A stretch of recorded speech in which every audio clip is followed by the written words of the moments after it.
Jaya Radha Madhava Kunyavi Hari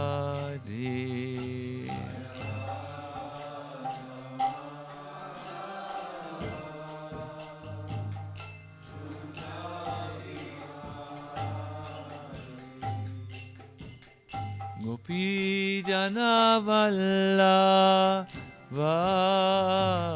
Giri Varadari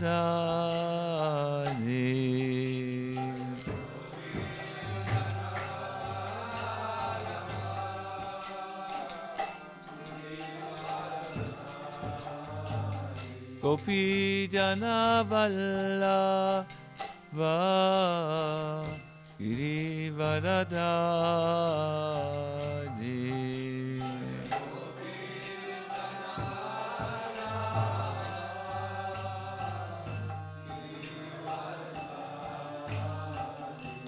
Yasodanandana Rajajananandana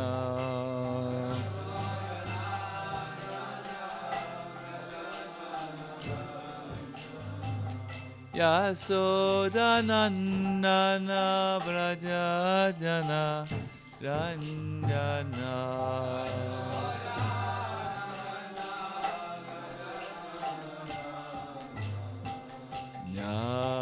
Yamunatira Vanachari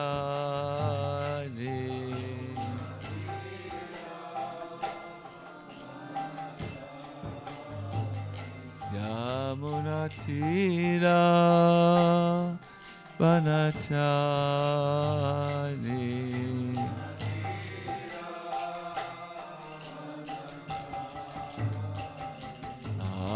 Hare Krishna Hare Krishna Krishna Krishna Hare Hare Hare Rama Hare Rama Rama Rama Hare Hare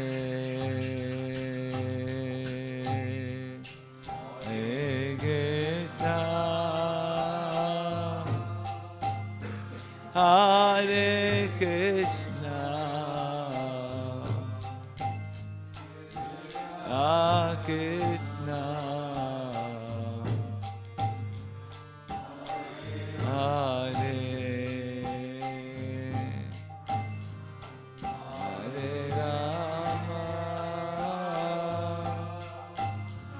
Hare Rama Rama Rama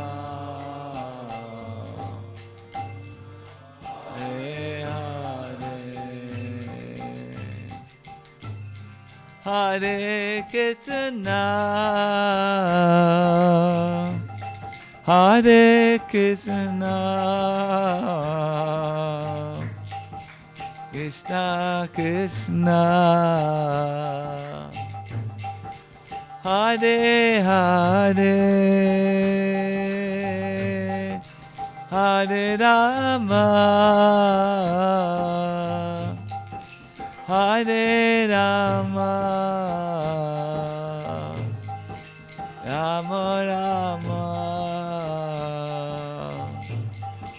Hare Hare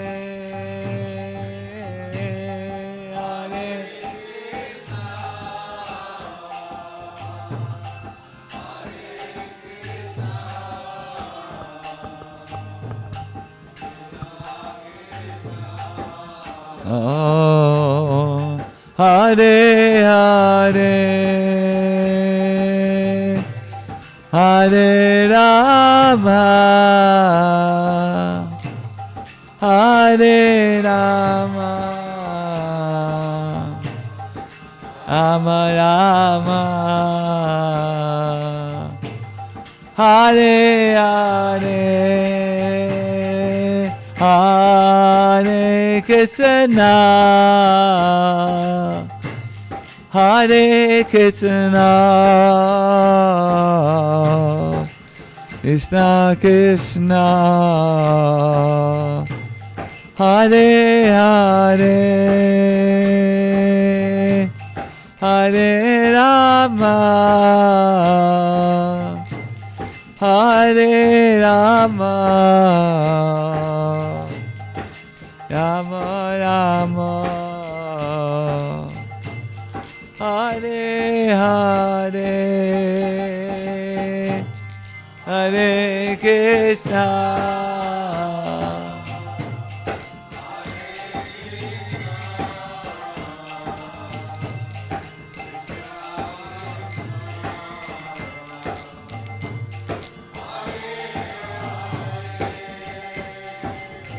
Hare Rama Hare Rama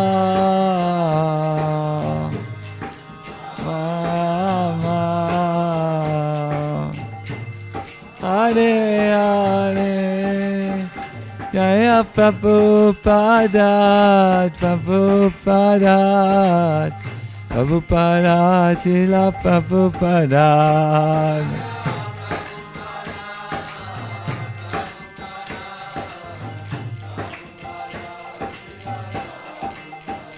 Jaya Prabhupada, Prabhupada, Prabhupada, Jaya Prabhupada.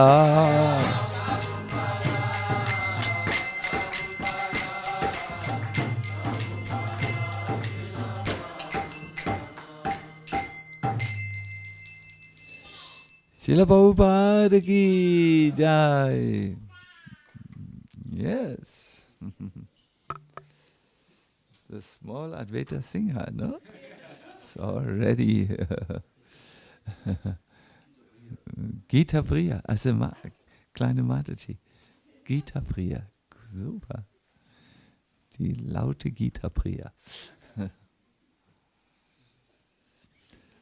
Gut.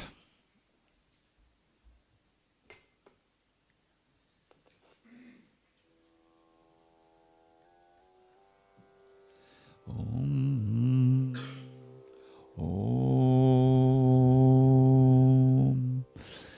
Namo Bhagavate Vasudevaya.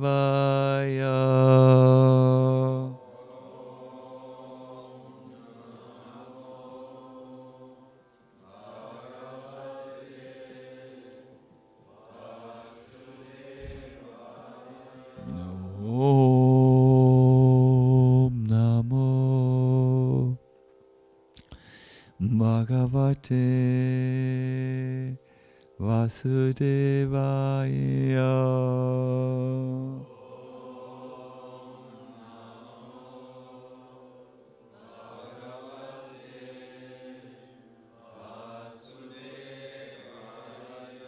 Om Namo Bhagavate Vasudevaya.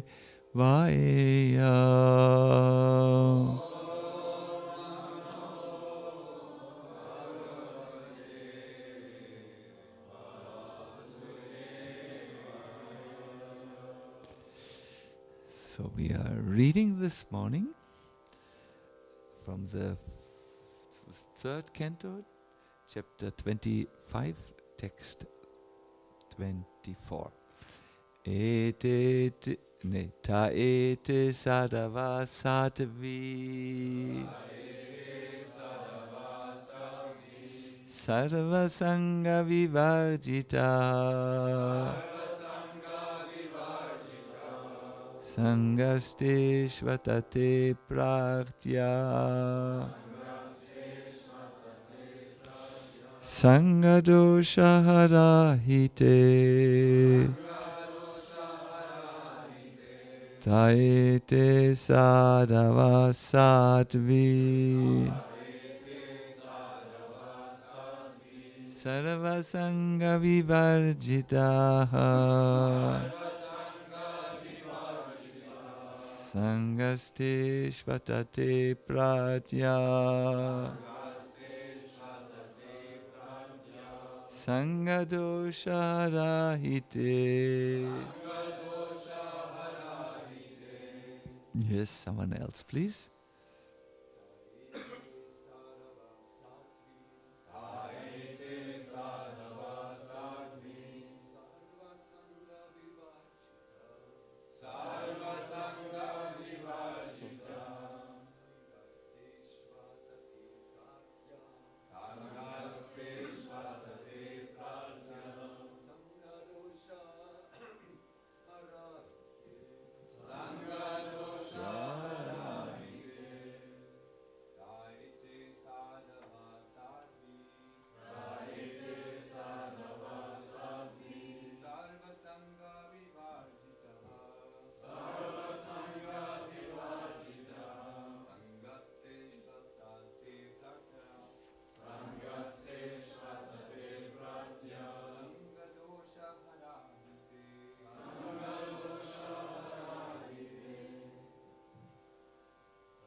Mataji's, please.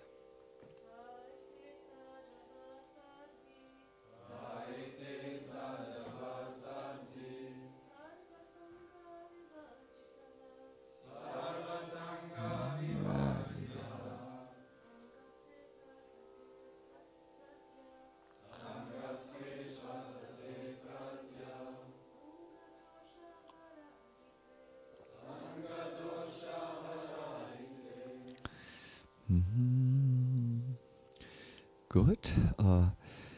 Tete, those very sadhavaha,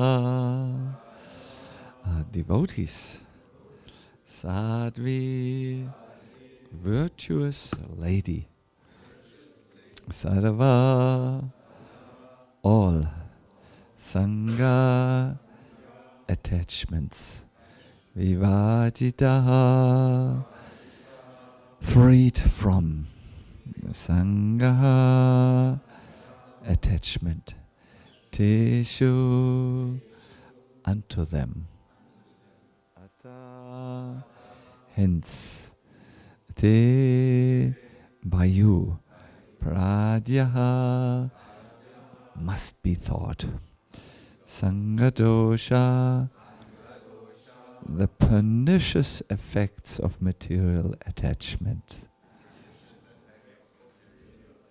Yes, pernicious means dangerous.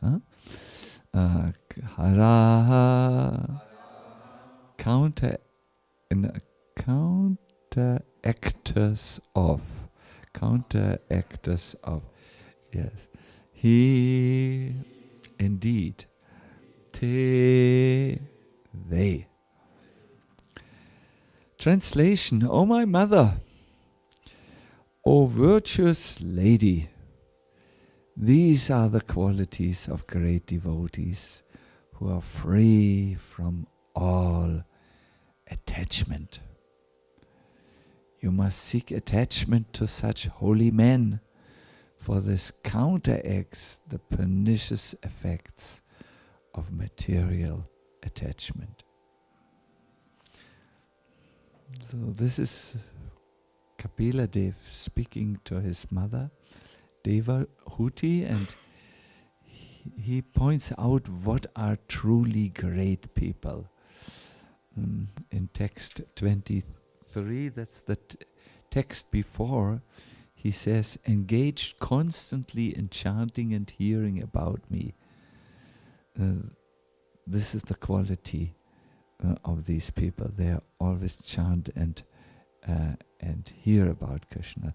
So, purport. Kapila Muni herein advises his mother Devahuti that if she wants to be free from material attachment, she should increase her attachment for the sadhus or devotees who are completely freed from all material attachment.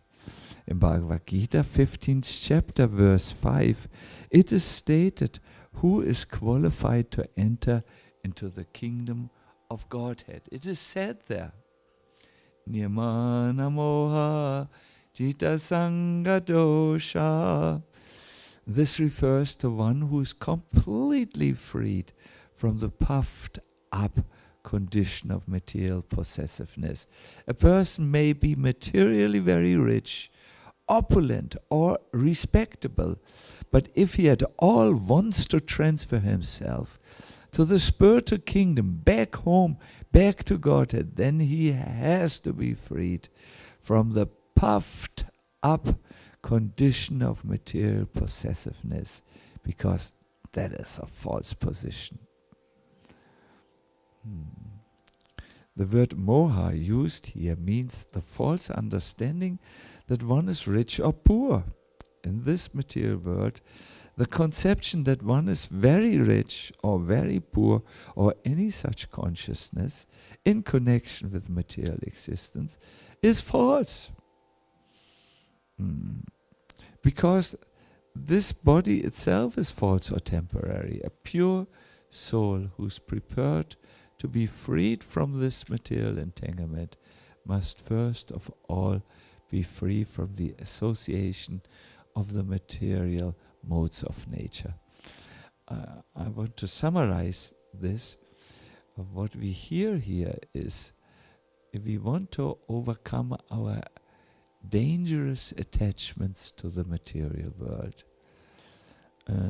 there's one very easy way to do this. By the way, do you, in your life, do you have some attachments which you feel are dangerous? There are some.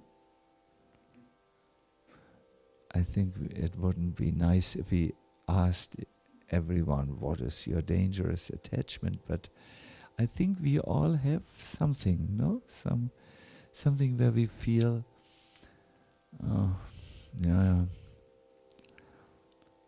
after all these years, I have to admit this is something I really don't want to let go of. I want to keep it. And yes, I do know it is not creating the ideal life for me, but in a way I feel helplessly attached. So if that connection is there, what does the Bhagavatam say what we should do?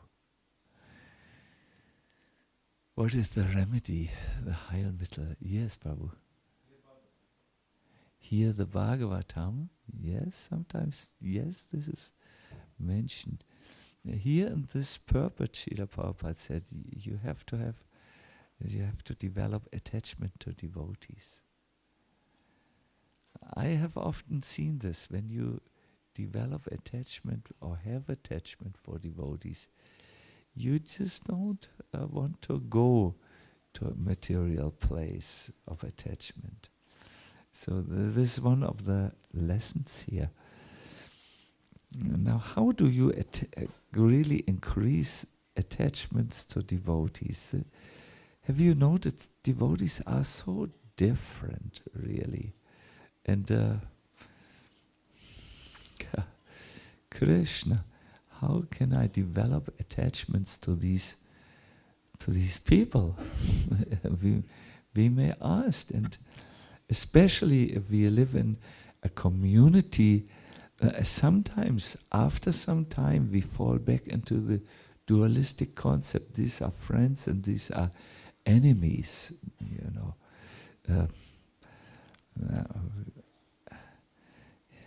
I have a surprise for you. In the Prahlad Maharaj tells his father something which surprises his father very much. He says, "No one is your friend and no one is your enemy." Sorry? You know even the Sanskrit. That's very wonderful. Can you let us hear, Akila?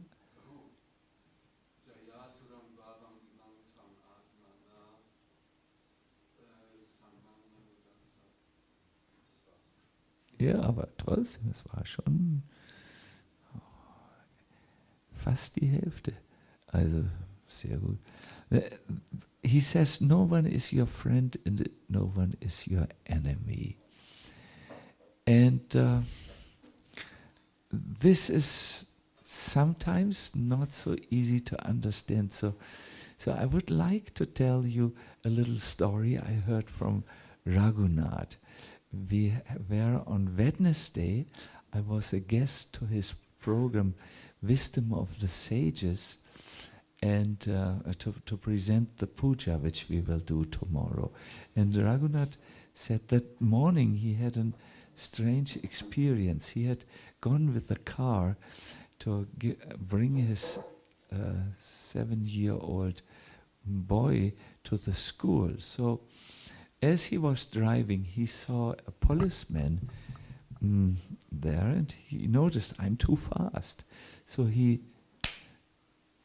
slammed the brakes, you know, in order to how do you say, to not drive by so fast and get a fine from the policeman.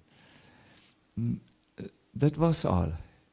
So as he passes the policeman, a man in his car who was behind him takes him over and rolls down his window and begins to shout names which Raghunath said, I heard them before I was a devotee. I cannot repeat these words. They are so strong, these words. They're very bad. He called him by very bad words. So Raghunath said, rolled down his window and said, sorry, there was this policeman and I was too fast and I did not mean to hurt you when I slammed my brakes. I had something entirely different in mind.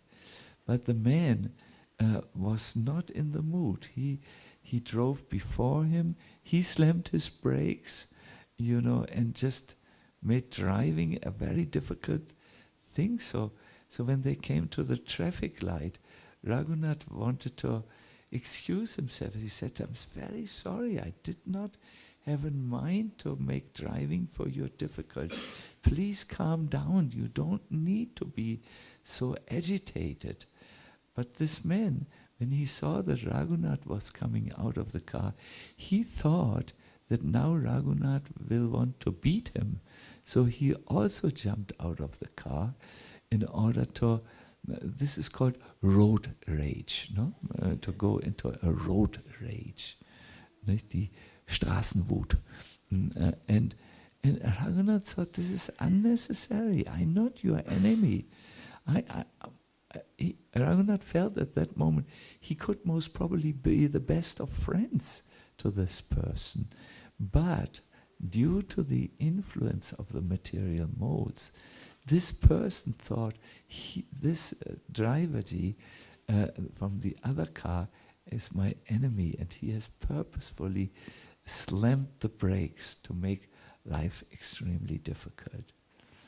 So you can see, if you take a little meta perspective, if you go out of this scene, Raghunath was not the enemy, and the person who was now so upset was also not properly the enemy. What was going on was something uncontrollable, the modes of material nature, which gives certain concepts to people. You're my friend, you're my enemy. And then people who become overwhelmed by the identification with a certain situation and the interpretation of a certain situation, they act like enemies. I have often been in situations as a devotee where people thought I was against them, but I was not. I was just living my life in Krishna consciousness. And as I became, when I was young, I took it very serious when people were so angry at me, and I became angry back to them. But now, where I'm older, I can see that this is the great play of Maya, to make us feel this person is the enemy, and let us and then let us develop bad emotions. Or when we see the person, we go like, oh no, I cannot stand this person. I cannot even stay in the room peacefully, in the same room. No. Yes, Gita Priya, Hare Krishna. This happens. Maybe not in your life, but you will get to know maybe in the future that these things can sometimes happen. So Krishna Das Kaviraj Goswami gives us a tip. He says we should understand when these things happen, there is no good and there is no bad. It is only a mental conception. What was this? Batra abatra gyan sava manodam. To say this is good and this is bad. This is a friend, this is an enemy. It's only a mental conception and an imagination. It is not very true. Of course, there's something like morally good and bad, like when you have a, when you're, for instance, someone who helps an old lady to cross the street, that's a morally good and ethically good activity. It's different than someone who shoots an old lady. I hope no one will. It happens. People are like this. There's morally good and there's a good response, a good action, and a bad response. But the situations as such are not good and not bad. That's simply the material energy which passes in various forms and so on. Just think of something like fashion. Who of you was interested in fashion? Some not. There's young boys fashion, middle-age fashion. I know in my time it was a fashion to have bell trousers. They went like this, and then they had like this. We would say, das hat ja einen ganz schönen Schlag, Mann. So we would say like this. And everyone was very impressed by these bell trousers. And if you had bell trousers, wow, you were in. If you didn't have bell trousers, you were boring. That was the feeling at that time. But nowadays, No one cares for bell trousers. I have not seen them. Only one devotee in Radhadesh likes to dress in these bell trousers. But otherwise, they are out of fashion. No one cares for them any longer. But during my time, it was so good to have these bell trousers. So this idea of good and bad, it is not relevant. This idea of having friends and enemies in this world should be given up by a devotee. He should understand there are no friends. I mean, there are people who behave friendly, but we are all souls. We are in this material game. We are on the chessboard of material nature, pushed around. We should not take it so serious and get into road rage or temper rage. There's all. Sometimes in temples you have this temper rage going on. And it's not better than what the karmis do. It is very unenlightened. It is very unspiritual. It is very bad for you because you create offenses against devotees. And so on. Even if devotees by circumstance should act in a way which hurts you, don't react to this. Don't think they are now bad. They are not. It's just there are certain influences, certain stories which go on, which move people, and so on. I wanted to bring actually a point. When you want to live in the temple and be a happy person, you need to remember Krishna. If you do not remember Krishna, if your Krishna consciousness is just a pro forma, then this is not, you cannot live in a temple. You will go on the level of good and bad again. This is a person who is good, this is a person who is not good. But if you remember Krishna, you will think everyone, no matter what they think about COVID or what they think about the Ukraine situation, this is not important. We are not a political or a material society where this is so important. No, you think there's some mental content which is there for some time, but see, the devotee is engaged in Krishna's service. This is what is important. This memory of Krishna puts you immediately on the spiritual platform and out of these dualities. I would like to give you an example of Prahlad Maharaj. Prahlad Maharaj had a father who acted like an enemy. Would you agree? He tried to kill him. Hare Krishna. But do you know, Prahlad was such a transcendentalist that he thought, oh, my father must be joking. He's after all my father. He did see him as a spiritual soul. So after Hiranyakashipu had unsuccessfully tried to kill Prahlad by bringing like a few elephants who had sharp tusks, wie sagt man das? Stoßzähne, danke, du weißt alles.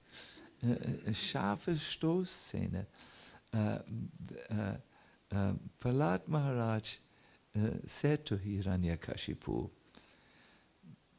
the tusks or Stoßzähne of these elephants were as sharp as Indra's Raja weapon, but they are now all broken and torn apart. This is not at all due to my strength, no. In actuality, all this is the effect of the constant remembrance of Lord Janardhan. Such remembrance destroys the greatest calamities and distresses. My dear devotees, just imagine, he is a little boy. His father had brought these powerful elephants with very sharp tusks in order to kill him. He made them mad. I don't know, he gave them liquid to drink, schnapps. They were drinking schnapps, and they became uncontrollably wild, and they little Prahlad was sitting there, so they attacked him. But because Prahlad Maharaj was thinking at that time of Krishna, Krishna protected him. So if in the temple, my dear devotees, you learn to think of Krishna, you will be protected from the dualities where you see someone, you like someone or you dislike someone, where you will be protected from the dualities of tiredness and worries, just by your remembrance of Krishna. Krishna will think, this person is remembering me, I must protect him. The thinking of Krishna is the essence of Krishna consciousness. Did you know this? It is said all the rules which you do, like getting up early in the morning, eating only Krishna prasadam, following 4 rules and regulations, all these rules are only meant that you can remember Krishna, think of Krishna. If you observe all these rules, but you never think of Krishna, and you are always on the material platform of he likes me or she likes me, and she does not like me, then you are not really, you have not really started your Krishna consciousness in seriousness. This remembrance of Krishna is the beginning of becoming a devotee. There was, I remember, when I forgot the times, maybe 75 or 74. We were in Germany, we had a wonderful sound equipment with loudspeakers and mixing board, and we did kirtan concerts all over Germany. I remember the German bands were envious of our Soundanlage because we, Hare Krishnas are outwardly, they appear to be poor, but they're always, when they want Lakshmi, then they get it somehow. Somehow it comes always to us.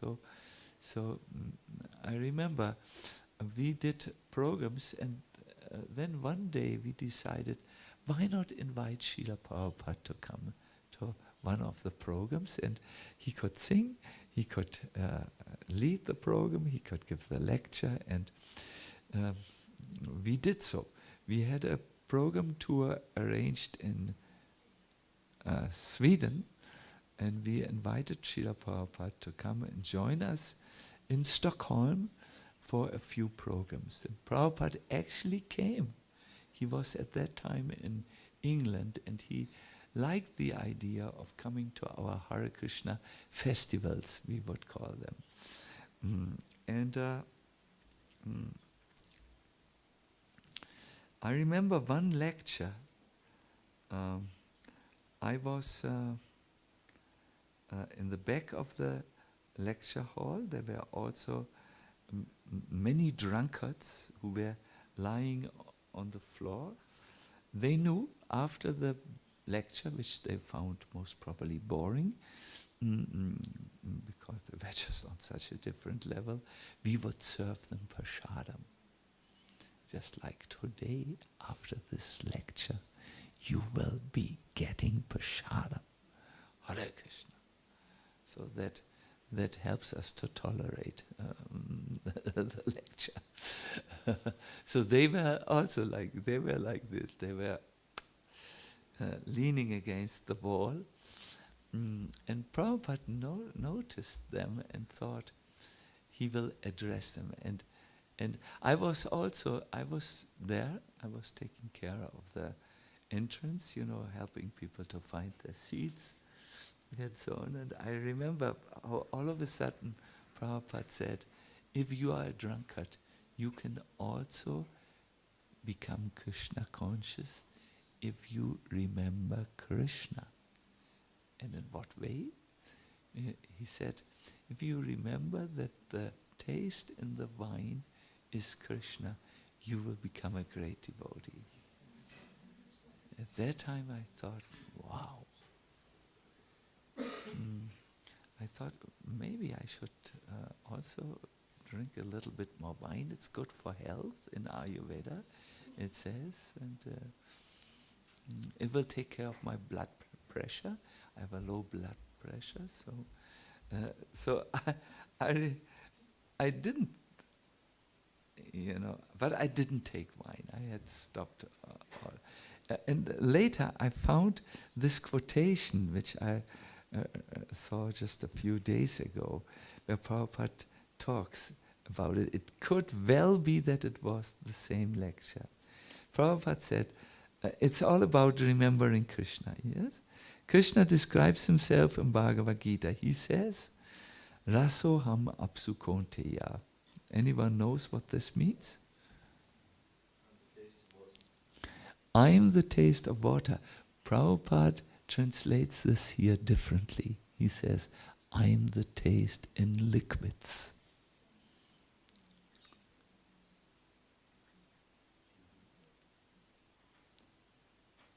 Even so, one can remember Krishna by tasting water, even if one is drinking liquor, schnapps, no? If he thinks, the taste of this drink is Krishna, whoops, he will one day turn out to be a great saintly person.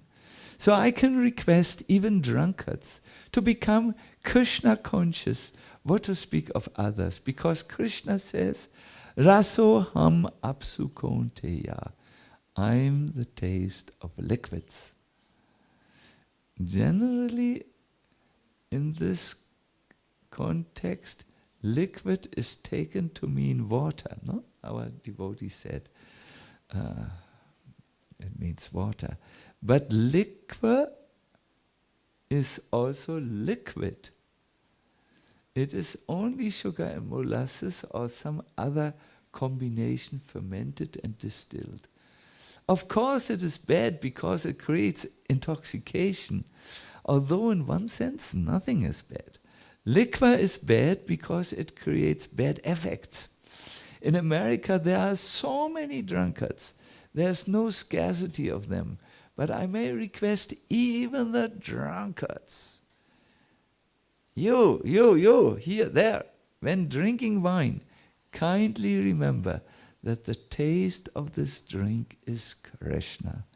Just begin in this way, and one day you will become a saintly, Krishna-conscious person. We were talking about thinking of Krishna while we are in the temple. No? And this is Prabhupada's instruction throughout his preaching.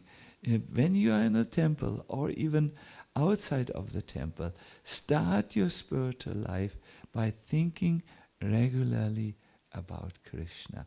Even if you are very incapable for spiritual life and you still may have attachments to alcohol, you think of that Krishna is the taste, and then this makes you into a saintly, perfect devotee in due course of time.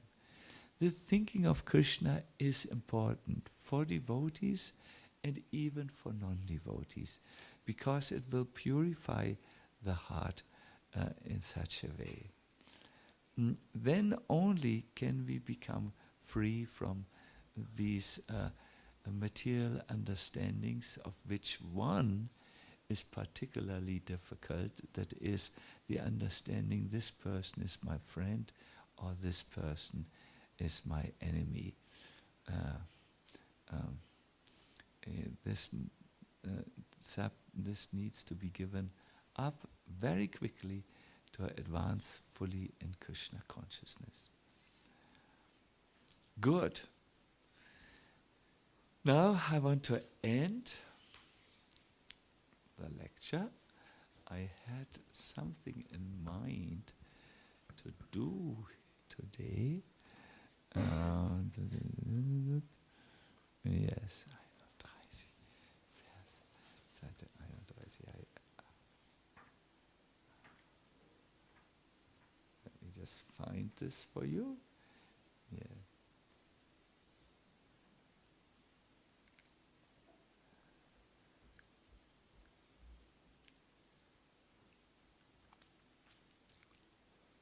Yes.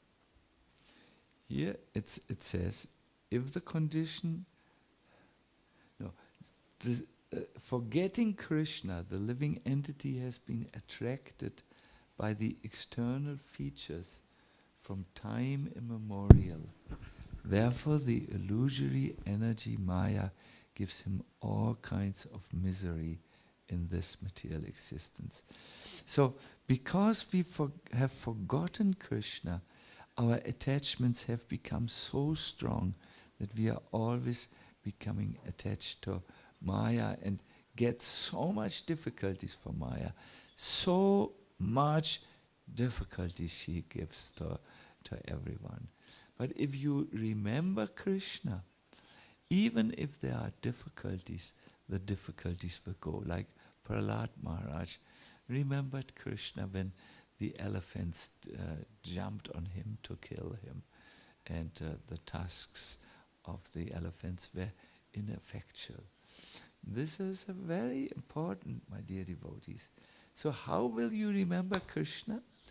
Sadhu Shastra Kipaya Yodi Krishna Mukha Haya Se Jiva Nishtare Maya Tara Chadaya. This conditioned soul becomes Krishna conscious by the mercy of saintly persons who voluntarily preach scriptural injunctions and help him to become Krishna conscious. Then the conditioned soul is liberated from the clutches of Maya, who gives him up. Go, go, go. I don't want you any longer, says Maya. So this is the very nice effect of Krishna consciousness life. You begin to remember Krishna more and more. And I have a tip for you to do. The easiest place to really remember Krishna is when you sing his holy names. During Kirtan, you should practice to look at Krishna in the form of his deity. Or you can remember something about Krishna. For me, it happens because I'm now already 50 years in Krishna consciousness. When I chant japa, I also remember Krishna because I have trained myself. When I say Krishna, I think of Krishna. Just like when I say Go Mohan, I cannot not think of Go Mohan. That's a normal. Or if we say pizza, we usually think of a pizza. It's only with Krishna that when we say Krishna, we don't think of Krishna. Because we are a little abnormal. We are a little strange, you know. Too long in the material world. And we can think of material things the moment we hear their names. But we do not think of Krishna when we hear his name. Advaita Singha, what do you think about this? Yeah, I just find it interesting because you think about everything else, but when you say the name, yeah. So difficult. Yeah, it is because the material energy is, or let us say, we are accustomed to think of material things. if I would now start to speak about COVID, I can tell you a few people would become very inspired by the talk. If I would talk now about some material subjects, they would really get into it. Because the brain is tuned to think of material things. And we have to reprogram the brain to start thinking of Krishna. And it can best start when we chant His holy name. This is the best place where we can exercise thinking of Krishna. Or another very good place is when you go and take darshan of the deity. And you think of, like for instance today, Lord Nrsimhadev, do you see his, I mean, I've never seen such a beautiful outfit. He looks really like a king, also with this cape which is draped around him. He seems to sit at the entrance of a palace. You know, there's a door. It's a very, you have to, in Krishna consciousness, you have to learn to associate with Krishna and think of Krishna. Then you become a perfect devotee. This is so important that Prabhupada preached even to the drunkards, that somehow start, please, your spiritual life. You're drinking so much. There's a good meditation for you. You know, the liquid it was made from grapes who grew in the sun and so on, and it fermented. So this is all Krishna's energy. Think of Krishna, that He's the taste which you like so much. So this thinking of Krishna, my dear devotees, it will help you to become free from temper rage. That's a new word. No? Temper. If you learn to think of Krishna, it helps. There's road rage. Do you know when people get into on the road into the feelings of this is my enemy, this is my, and they begin to attack each other. So in the temple this happens, I call it temper rage, where people think this I like, this I don't like. It's the same principle. It is something which we have to overcome if we want to become Krishna conscious. Now while I was preaching this, I had one devotee in mind who is suffering at this moment very deeply from this. The devotee is not in the temple room at the moment, but when I see the devotee, I will talk to the devotee about this. Yes. I have two questions. Go on, yes. And we have a microphone for you. Hare Krishna. First question is regarding Prahlad Maharaj saying we should not have any friends and no enemies. And sometimes this statement seems to be a little heartless, because if one doesn't have any friends, then what is the taste of a devotee who is actually full of love? And so then my thought is, if you have friends, if everybody's your friend, then you might become too attached, and if they hurt you, then you might become hurt and have enemies again. So what is the state of having no friends and enemies? The exact statement of Prahlad Maharaj is to think that this person is my enemy and this is my friend. That is what he would call political thinking. You know, that is not, but of course we must have friendship with devotees. That's something else, that's a different thing. Without devotee friends, it is very difficult to advance. Rupa Goswami gives us a little tip what we should look for if we want to have devotee friends. The first thing is they must be affectionate towards us. The second is our devotee friends, so they like us, they must have our interest in mind. That's very important. They don't want to pull us down, they want to pull us up. And for that, the third quality, the devotee friend, which it's good if he is a little bit more advanced. If you go through life, you will find out, most probably you can say almost everyone is more advanced, you know. You can think like this at least. In some ways they are maybe more advanced. So that's very important, Gomohan. What Prahlad Maharaj was talking about to his father is this political thought. He's my friend, he's my enemy. Like you know, differentiating, dealing differently, maybe wanting to influence a person in a certain way.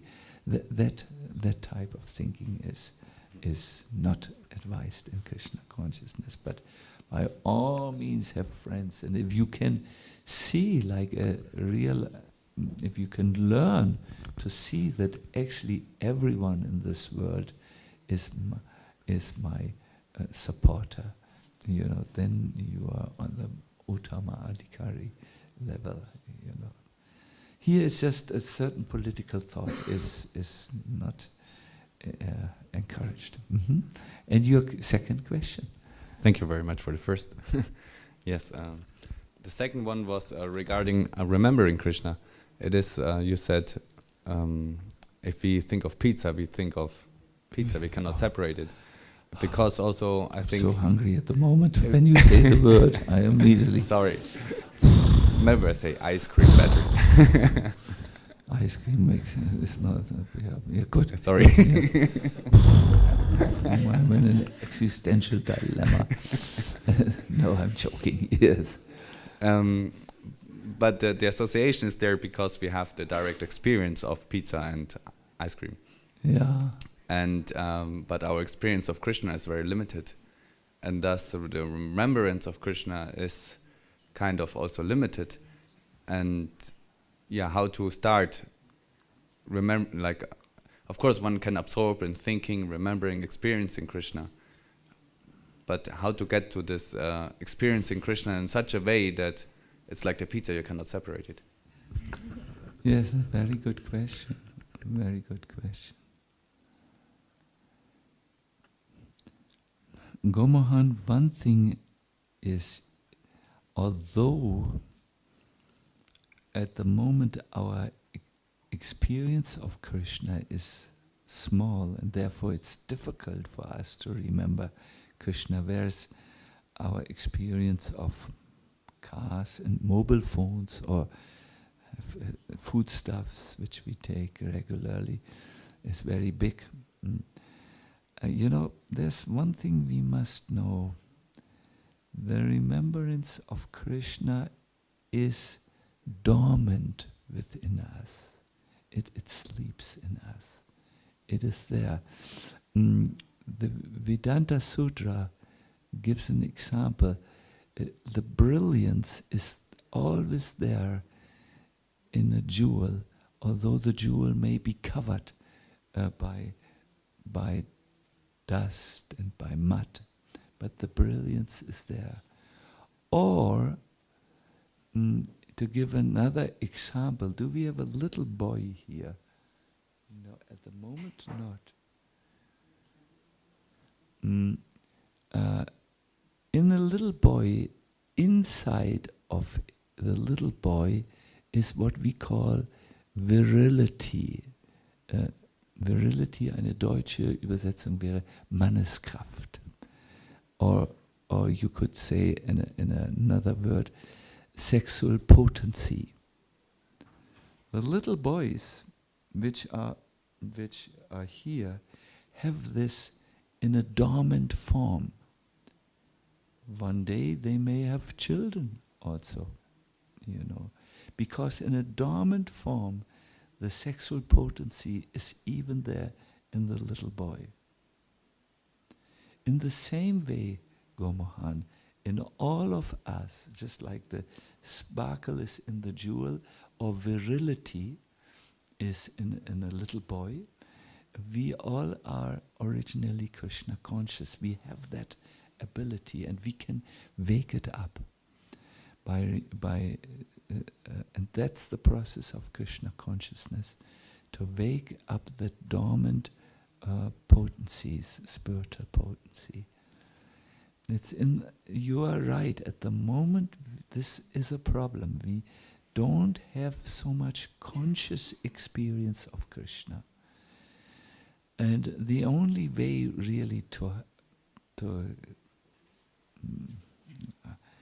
bring out that, but never, let me say, we don't have so much conscious memories, but nevertheless, it is absolutely there. It is there. And it can be awakened if you create a favorable circumstance in your life with a lot of Krishna. Let me give you an example from Shastra, which tells us how love of Godhead is already inside of us. This is a big, hotly discussed subject in ISKCON at the moment. Those of you who like dualistic discussions, you should get into it and get all fired up. I just can't take these discussions very serious. So. But here is it. The example, the love of Krishna is dormant in everyone, and the example is given of a swan that is born in captivity. Imagine a swan which is born in a cage, in der Unfreiheit. Yeah? You understand this English, cage and all? Yes. Yeah. So now imagine a man comes, opens the door of the cage, and goes with the swan, and the swan follows him. The swan will move a little like this,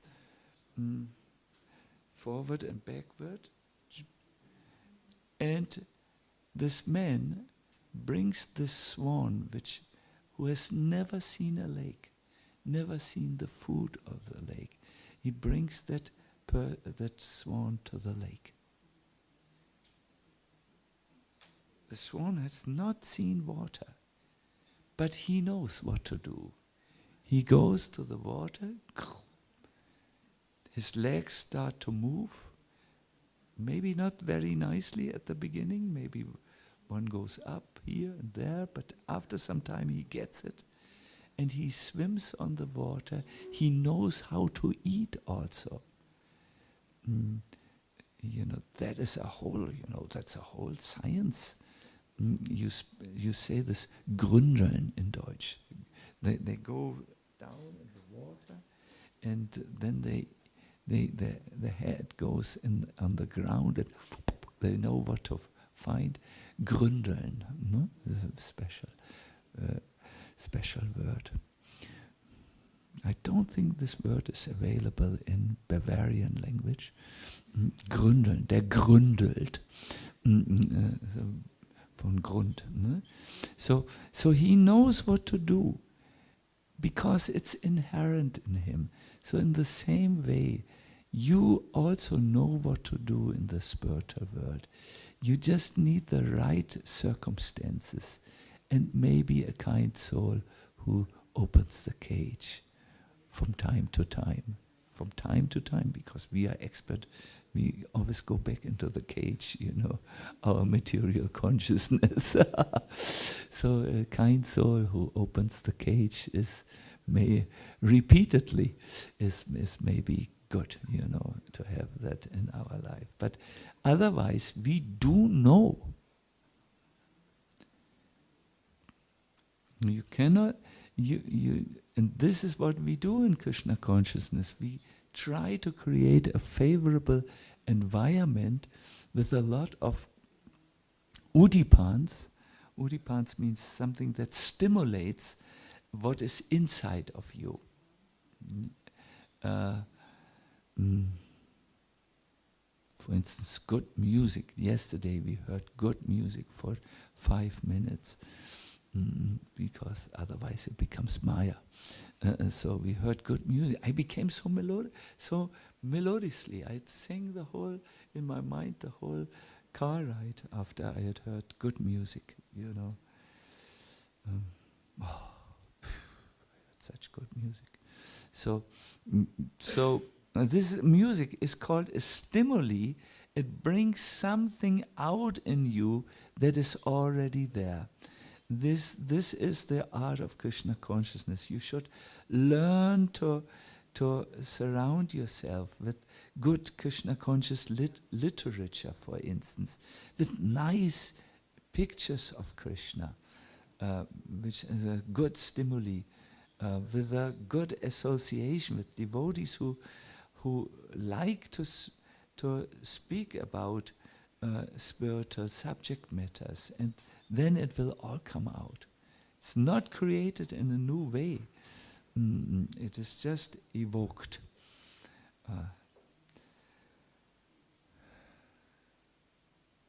Wow, wirklich eine gute Übersetzung. Ich höre so mit einem Ohr mit. Ja. No, I'm not saying because of this. I'm a translator myself. I've translated a few books of Srila Prabhupada, and I'm always interested, how does another translator translate this word?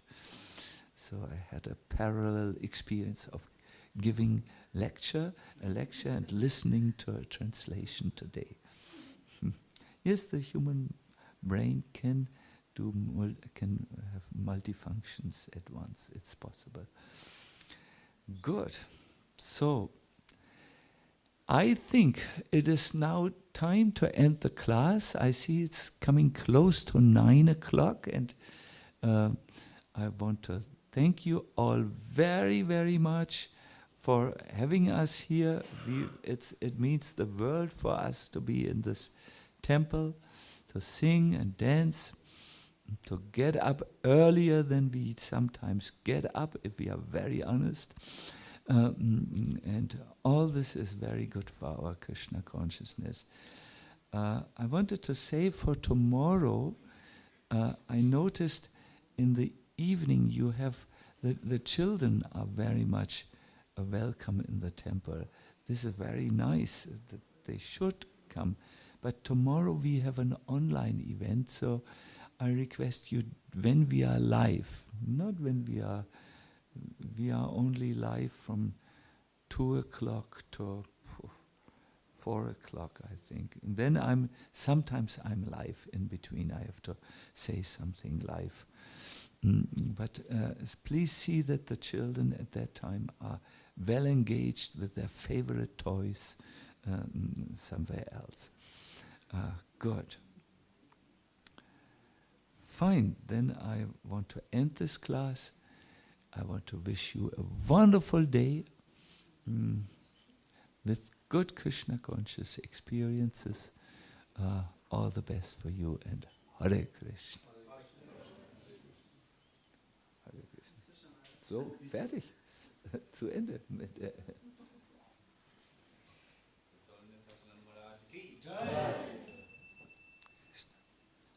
Sie macht es gut, glaube ich, oder? Ja, ja.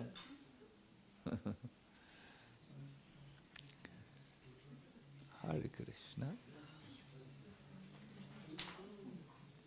Oh, hast du gemacht? Oh ja. Oh ja. Oh, danke. Das ist aber sehr...